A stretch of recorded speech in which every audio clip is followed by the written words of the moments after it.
By the time you finish watching this video, supply and demand will get a whole lot easier than it ever has. Let's get started.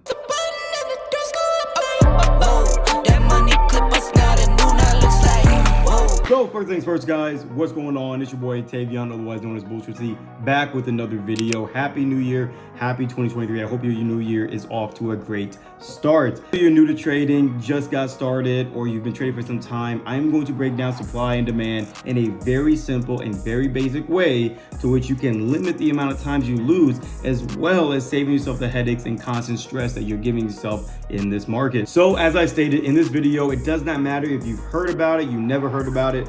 I am going to show you supply and demand in a very simplistic way, mainly for new traders, yes, but if you're somebody who's been trying to use supply and demand, you're just not too sure on how it really works, by the time you watch this video, you're going to understand almost everything you really need to know, if not everything you need to know when it comes to supply and demand, because there definitely are more ways to make supply and demand more accurate, I guess you could say, or more useful, I should say, to your analysis.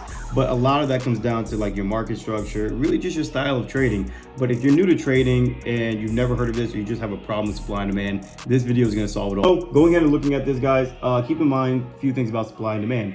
Your supplies are your highs and your demands are your lows. So like your higher highs, your lower highs, those are your supplies. Your lower lows, your higher lows, those are your demand zones. So the first question is, how do you mark supply and or demand? So in these examples here, I really only have my supply zone set up just because I want to keep this video brief and whatnot. But in this case here, when it comes to supply, as you're seeing here, supply, you want to mark it based off your high, right? Supply is your high.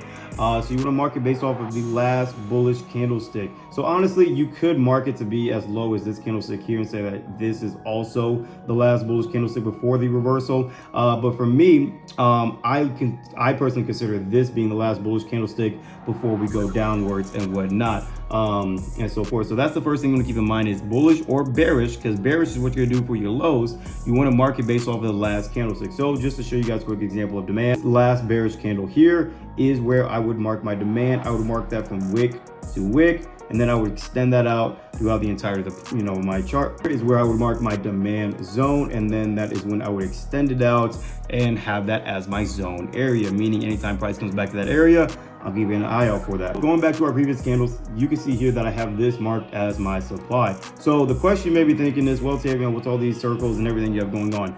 The first thing I want to say about supply and demand is the easiest way you can remember supply and demand is a form of a key level. The same way you treat key levels is the same way you could treat your supply and demand. Not to the full extent, but to a good amount of extent to where you can still find those nice entries. So what I mean by that is simply this. Now that I have marked my supply here from the high here to this low here is my zone area, I am keeping in mind, and you want to keep in mind, of everything that happens within this zone. In essence, really what supply and demand is saying is anytime that price comes into your zone area, you are seeing if it's either going to break or it's going to retest back to the downside, upside, wherever direction the market may be, to continue the trend or change the direction of. Another way you can look at this, again, goes back to what I was saying about key levels. So as you can see, I like to focus on several things when it comes to supply and demand. I like to focus on the top we have here, the bottom, and of course what we have in between. So if you're looking here, right, if you're looking at this, you can see that everything I have highlighted here in the circles is every single time price has retested off of here and moved up in some way, shape, or form. As you can see, yes, there's times where it breaks out a little bit, and that's okay because the market is not going to be perfect. You're not going to be absolutely perfectly precise. It's okay if it breaks out a little bit. That is totally fine. It's not going to mess up your overall bias of the market or maybe the entry you may be looking to trade. But going to look at this, the purpose of this is, again, treat this like a key level. So it's like, okay, if I see I have about 4 to 5 times here where price came to this level, went back up, doesn't matter if it was slight, but it went back up, that is telling me that the market in some way, shape, or form is finding this as a, or you could say as an area of resistance, since this is technically a high, technically support, resistance turns support, I guess. But anyway, this is a level of resistance or support. Mark here is telling me is this is an area of our key level or support and resistance, where you're seeing multiple times where price is at this level and likes to retest back to the upside. We have a few times where it likes to break, it broke out a little bit, but we see that it came back every single time. So utilizing supply and demand, in this case, this is our supply because it's our high. This tells us as traders that, okay, we may be able to consider that the market wants to push up and move up in the overall direction. So with that being said, the next thing you want to simply look for is a simple breakout of this. So going off of here, we see that our first confirmation is the body of the candlestick broke outside our zone. And definitely take notes on that and write that down. I have found that that is one of the best ways to really say, yes, price is going to go for a buy or it's going to go for a sell, is to say that it's to see that price actually broke out. Now, what is considered a breakout? When the body of the candle is outside of our zone. So as you can see here, this little green block here is outside of our zone area. So that can be a great implementation of saying, hey, it's a buy, because one, it retested at the bottom of our zone area, retested, and it broke outside the outside of our zone area up here. And then you see we have this nice bullish momentum candlestick. So you could have also got in for that buy as well. Same thing. I mark this as my supply from wick to wick, extend it out, and I see like, okay, several times where price retests and move to the upside, right? So we see that price retested here, broke out a little bit, but guess what? The candlestick closed inside our zone area. Now we see, okay, this candlestick here is our doji candlestick, retested, gave us a longer wick to the bottom, which simply is showing buyer pressure or buyer volume. But that's still not enough to get in for a buy just yet. Same rules apply. I'm going to wait for a breakout. Now, price here barely broke out, so I personally want to see a little bit more than that.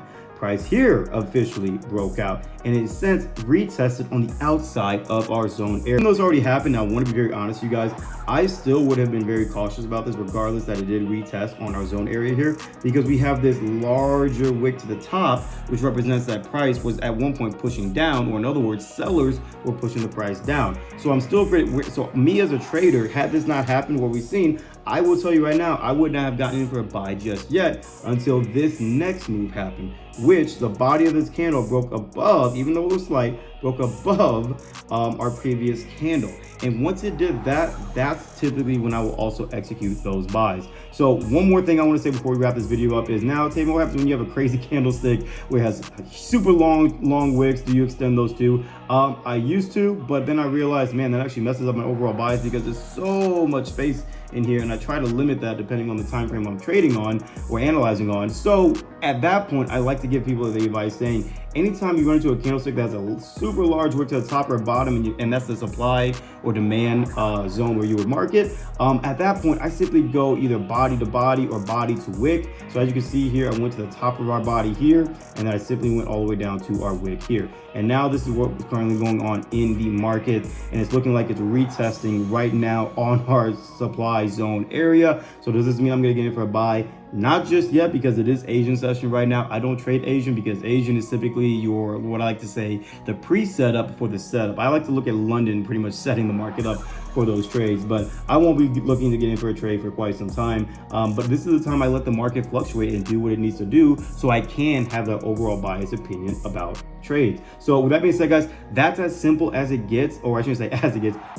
So guys, that's really as simple as you can keep when it comes to supply and demand. There definitely are more things to keep in mind when it comes to it, but if you're somebody out there where you're new, you're a beginner, or you're just having a tough time with supply and demand, rewatch this video, but it really is as simple as that. Again, if you're using support, resistance, and key levels, that same concept, but you're using it for supply and demand. More videos like this will come, but hey, thank you so much for watching. I hope you enjoyed this video, guys. Make sure you drop a like, leave a comment, let me know what else you would like to see, what else you would like to learn, and also don't forget to join the Discord below, guys. It's free, or while it's free. I'm hosting sessions Tuesdays and Thursdays. You'll make sure you want to be a part of that amazing community, and make sure you subscribe to this channel, guys. My goal is 100,000 subscribers by the end of this year, guys, and I'm gonna need your help and support to get there. So with that being said, stay consistent, guys, be patient in the market, and I'll see you all in the next video. Take care.